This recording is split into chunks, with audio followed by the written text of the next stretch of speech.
Welcome to NRTV. ఓయూపీఎస్లో MLC మల్లన్నపై ఫిర్యాదు. ఎమ్మెల్సీ కవితపై అనుచిత వ్యాఖ్యలు చేసిన తీన్మార్ మల్లన్నను వెంటనే అరెస్టు చేయాలి. మల్లన్న మరో నయీం.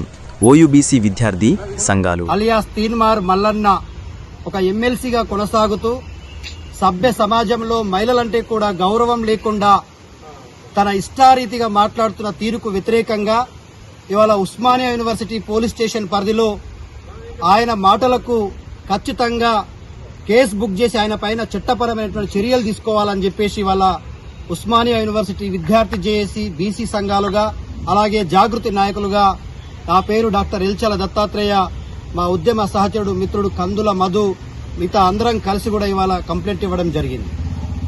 తెలంగాణ రాష్ట్రంలో జరుగుతున్నటువంటి బీసీ ఉద్యమంలో ఎమ్మెల్సీ కవిత గారు కమిట్మెంట్తో సిన్సియర్గా సీరియస్గా తెలంగాణ రాష్ట్రంలో ఉన్న 10 జిల్లాలలో రౌండ్ టేబుల్ సమావేశాలు పెడుతూ తెలంగాణ ఉద్యమంతో సమానమైనటువంటి బీసీ ఉద్యమాన్ని నిర్మించి ఇవాళ బీసీల చిరకాల స్వప్నమైనటువంటి రాజకీయ ఆకాంక్ష ఏదైతే కాంగ్రెస్ పార్టీ కామారెడ్డి సాక్షిగా 42% రిజర్వేషన్లు ఇస్తాం స్థానిక సంస్థల ఎన్నికల్లో అని మాటిచ్చి మర్చిపోతా ఉంటే అనుక్షణం కాంగ్రెస్ పార్టీ వెంటబడి వాళ్ళని ఒప్పించి సామాజిక ఉద్యమాలు, తెలంగాణ ఉద్యమాలు, బీసీ ఉద్యమాలను నిర్మించి 89 బీసీ కులాలను ఏకం చేసి ఇవాళ వాళ్ళందరితో సమావేశాలు పెడుతూ బహిరంగ సభలు పెడుతూ రాష్ట్ర ప్రభుత్వంపై ఒత్తిడి తెచ్చి ఇవాళ బిల్లు ఏర్పాటు కావడంలో కేవలం కాంగ్రెస్ పార్టీ ఒకే బిల్లు పెట్టి చేతులు దులుపుకోవాలనే ప్రయత్నం చేస్తే కేవలం రాజకీయపరమైన రిజర్వేషన్లే కాదు, విద్యా ఉద్యోగపరమైనటువంటి రిజర్వేషన్లు కూడా ఇవాళ బీసీలకు 42% అని పోరాటం చేసినటువంటి ఎమ్మెల్సీ కవిత గారిపైన ఆమెకు తెలంగాణ సమాజంలో బీసీ సమాజంలో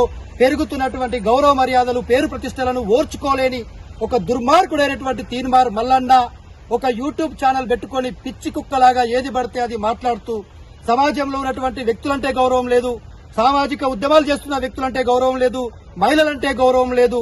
ఇవాళ ఏదైతే కల్వకుంట్ల కవిత గారిపైన అనుచిత వ్యాఖ్యలు చేసిండో ఆయన పైన ఖచ్చితంగా చట్టపరమైనటువంటి చర్యలు తీసుకోవాలని ఇవాళ ఉస్మానియా యూనివర్సిటీ పోలీస్ స్టేషన్ పరిధిలో కంప్లైంట్ ఇవ్వడం జరిగింది. అట్లాగే తెలంగాణ సమాజంలో ఉన్నటువంటి బీసీ మేధావులారా ఒక్కసారి ఆలోచించండి.